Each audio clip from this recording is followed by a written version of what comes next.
کہ یہ توحید انسان کی زندگی میں اتنی ضروری کیوں ہے؟ کیوں اللہ تعالیٰ نے قرآن مجید میں اتنا زور دیا توحید کے اوپر؟ آخر اس کی کیا وجہ ہے؟ میں نے ابھی جو تھوڑی دیر پہلے آیت آپ کے سامنے تلاوت کی، اللہ تعالیٰ نے قرآن مجید میں ارشاد فرمایا یا ایھا الناس اعبدوا ربکم الذی خلقکم والذین من قبلکم لعلکم تتقون۔ بس یہی میری گفتگو کا خلاصہ ہے کہ اللہ تعالیٰ کی توحید پہ ایمان لانا یہ انسان کی زندگی کو نکھارتا ہے، انسان کو کامیاب بناتا ہے۔ آپ اگر اس معاشرے کو پرامن رکھنا چاہتے ہیں، اس معاشرے میں آپ یہاں پہ جنت نظیر دیکھنا چاہتے ہیں، اس کے لیے آپ جب تک توحید پہ ایمان نہیں لے کے آئیں گے اس وقت تک آپ یہاں پہ امن قائم نہیں کر سکتے۔ تو اس کے لیے لازم اور ضروری ہے کہ آپ توحید پہ ایمان لے کے آئیں۔ اللہ تعالیٰ نے جہاں پہ اپنی توحید کا حکم دیا، ساتھ ہی آخر میں اللہ تعالیٰ نے ارشاد فرمایا لعلکم تتقون، اس لیے تاکہ تم پرہیزگار بنو۔ یہی وہ توحید ہے جو انسان کی زندگی سے تمام طرح کی برائیوں کو ختم کر کے وہاں پہ نیکی کو جنم دیتی ہے۔ یہی وہ توحید ہے جو انسان کو تمام طرح کے گناہوں سے بچا کے اس کو وہ ہدایت کے راستے پہ لا کے کھڑا کرتی ہے،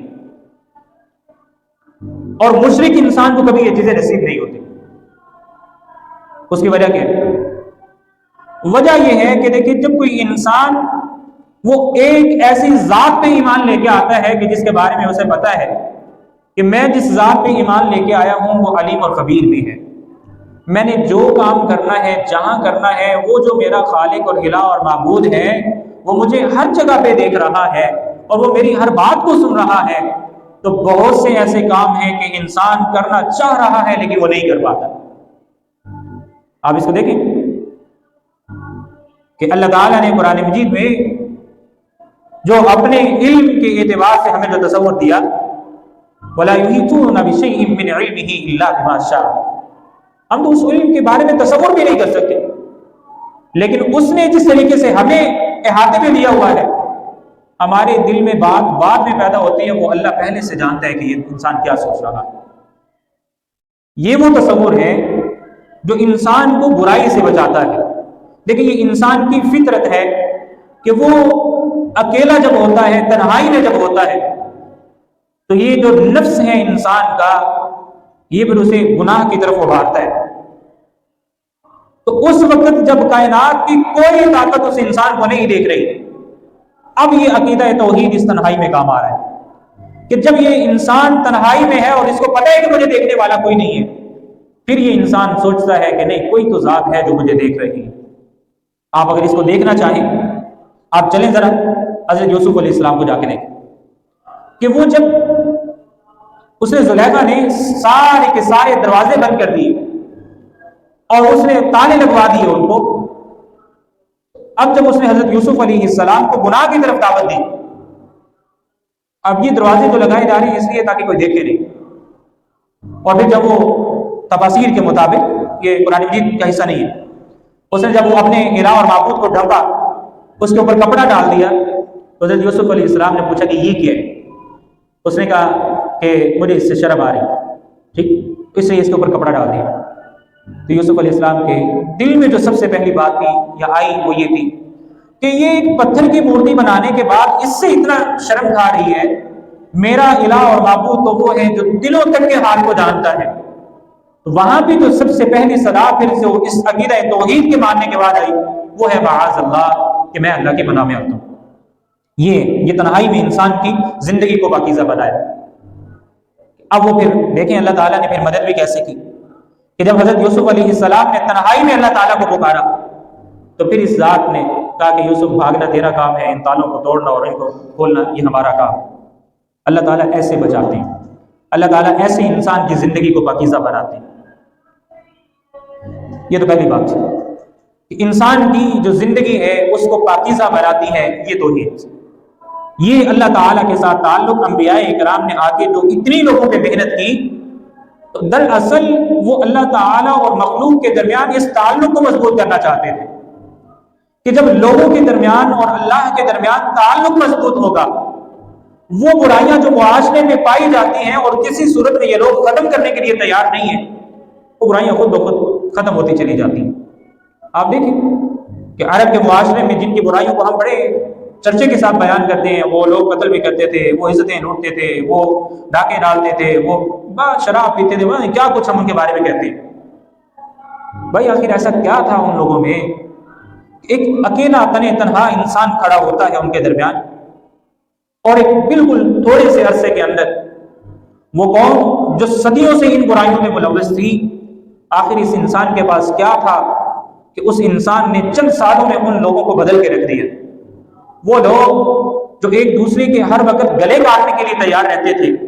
آخر کیا تھا کہ جس نے ان لوگوں کو آپس میں رحماء بینہم کا لقب دینے پہ مجبور کیا؟ اور پھر وہ کیا چیز تھی کہ جس کی وجہ سے اللہ تعالیٰ کو کہنا پڑا انما المؤمنون اخوہ؟ وہ یہ توحید ہے، وہ یہ اللہ تعالیٰ کی رضا ہے۔ کیا دیکھیں حضرت علی رضی اللہ تعالی عنہ جب وہ کافر کو نیچے زمین پہ گرا دیا، اس پہ تلوار چلانے لگے، تو جب تلوار چلانے لگے تو اس نے فوراً منہ پہ تھوک دیا۔ ہم میں سے کوئی انسان وہاں پہ ہوتا تو پہلے اگر اس کو ایک بار میں ختم کرنا تھا، ہم نے اس پہ 100 بار کرنے تھے، لیکن فوراً چھوڑ کے پیچھے ہو گئے۔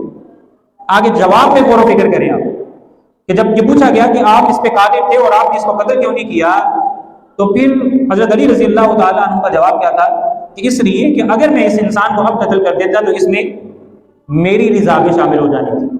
یعنی کہ پہلے تو میں اللہ کی رضا کے لیے اس کو قتل کرنا چاہتا تھا، لیکن جب میں اس کو مارنے لگا اور اس نے یہ کام کیا تو اب اس میں میری ذات بھی شامل ہے۔ آپ اس کو اگر یوں دیکھیں کہ رسول اکرم صلی اللہ علیہ وسلم کے ساتھ جو انسان جڑتا چلا گیا، آپ صلی اللہ علیہ وسلم نے ان کی تربیت اس طریقے سے کی کہ ان کا جینا بھی اللہ کے لیے ہوا اور ان کا مرنا بھی اللہ کے لیے ہوا۔ آپ اس کو یوں کیوں نہیں دیکھتے؟ یہ عقیدہ توحید ہے کہ جب انسان کا تعلق اللہ تعالیٰ کے ساتھ مضبوط ہو جاتا ہے، پھر وہ اپنے ذاتی مفادات کو نہیں دیکھتا، پھر وہ اپنی اناؤں کو نہیں دیکھتا، پھر اس کا اٹھنا بیٹھنا چلنا پھرنا تعلقات یہ سب کی سب اللہ کے لیے ہو جاتے ہیں۔ پھر اس کی زندگی بھی ان صلاتی و نسکی و محیایا و مماتی للہ رب العالمین، پھر یہ ہوتا ہے جب عقیدہ توحید مضبوط ہوتا ہے، پھر یہ ہوتا ہے کہ انسان کا عبادت کرنا، اس کا چلنا پھرنا، اس کی زندگی، اس کی موت، ہر چیز اللہ تعالیٰ کے لیے۔ دراصل اس وجہ سے اللہ تعالیٰ نے توحید پہ زور دیا، اور جب اس طریقے سے انسان کا تعلق اللہ تعالیٰ کے ساتھ مضبوط ہوگا کہ اس کا جینا اور مرنا اللہ تعالیٰ کے لیے ہے، تو ڈیفینیٹلی پھر اس کا نتیجہ یہ نکلے گا کہ اب جو حکم اللہ تعالیٰ کی طرف سے آئے گا اس انسان کو اس پہ عمل کرنا ہوگا۔ اللہ تعالیٰ تو انسان کو پاکیزہ زندگی دے رہی ہے، اس انسان کو جو زندگی اللہ تعالیٰ کی طرف سے ملی وہ تو بڑی خوبصورت سی زندگی ہے۔ تو یہ پہلی چیز ہے۔